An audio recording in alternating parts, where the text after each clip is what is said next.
আজি মই আপোনালোকক কেনেকৈ গাহৰি দানা দিওঁ তাকে দেখাব লৈছোঁ। তুঁহগুৰি আৰু গডেছৰ দানা মিক্স কৰি দিওঁ। বৰ্তমান তুঁহগুৰি পাবলৈ আছে বহুত, সেইটো কাৰণে এতিয়া তুঁহগুৰি এভেইলেবল আছে। তুঁহগুৰি আৰু গডেছৰ দানা মই মিক্স কৰি দিওঁ।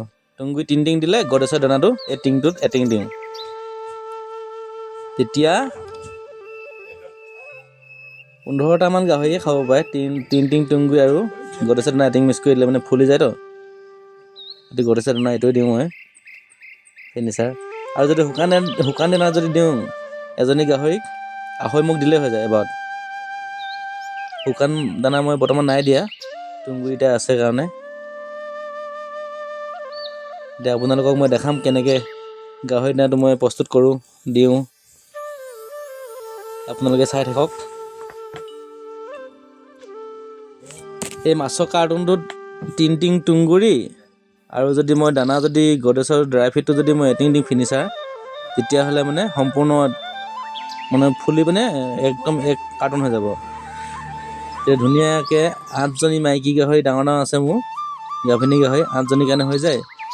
আৰু এইটো মিনাৰেল মিক্সাৰ দিছোঁ মই। মিনাৰেল মিক্সাৰ দিওঁ সদায় বনাই থকাৰ কাৰণে। মিনাৰেল মিক্সাৰ দিলে ভাল আৰু তাৰ স্কিনটো ভাল হৈ থাকে, দেখিবলৈ গাহৰিবিলাকো শুৱনি হয়। আৰু লগতে চাৰ্কোফেল দিওঁ আইৰণৰ কাৰণে, ভিটামিন আইৰণ চব হয়। আপোনালোকেও দিব পাৰিব, এইটো বহুত ভাল ৰিজাল্ট পোৱা যায়। এই গোটেইবিলাক দি পিনি ধুনীয়াকৈ সেনাই দিলে পানীৰ লগত, এতিয়া ড্ৰাই ফ্ৰুটটো গলি যাব, ফুলি যাব, চবটো থুপীয়া ধুনীয়াকৈ সেনাই ল'ব। ধুনীয়াকৈ সেনাই লৈ পানী যিমানে সৰহ হয় সিমানে ভাল। পানী কিন্তু কম হ'ব নালাগে, শুকান হ'ব নালাগে, একদম থুলথুলীয়া। তোমাৰ যিমানেই পানী বেছি দিয়া হয় সিমানে ভাল। আৰু গাহৰিয়ে বহুত পানী খায়। এই 6টা গাহৰি আছে, এই 6টা গাহৰি মই 2 টিং দিওঁ অকল এবাৰত। 2 টিং দিলেই ধুনীয়াকৈ হৈ যায়। আৰু ৰাতিপুৱা 7টা বজাত দিওঁ আৰু গধূলি দুপৰীয়া 2টা বজাত দিওঁ। আৰু 2জনী আছে মতা মাইকী এহাল য'ত আছে ধৰক, বা মাইকী হ'লেও ডাঙৰ 2জনী য'ত আছে তাত এটিং দিলে হৈ যায়। তেতিয়া ধুনীয়াকৈ একদম চুচি বাচি খাব তেহেঁতি, অলপো পেলনি নাযায় মানে। আৰু এজনী য'ত আছে, এজনী থকা জেগাত মই আধা টিং দিওঁ। আধা টিংতকৈ অলপ বেছি দিওঁ আৰু সেই টিংটোৱে, বগা টিংটোৱে। বহুত বেছিকৈ দিলেও পেলনি যাব আৰু এনেই পেটটো সেইটা ডাঙৰ হ'ব। সেইকাৰণে চাই পিনি দিব আপোনালোকেও।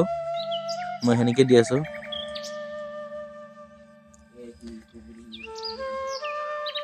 তুঁহগুৰি আৰু যদি শুকান দানা মিক্স কৰি দিয়ে তেতিয়া গাভিনী গাহৰিৰ কাৰণে ভাল।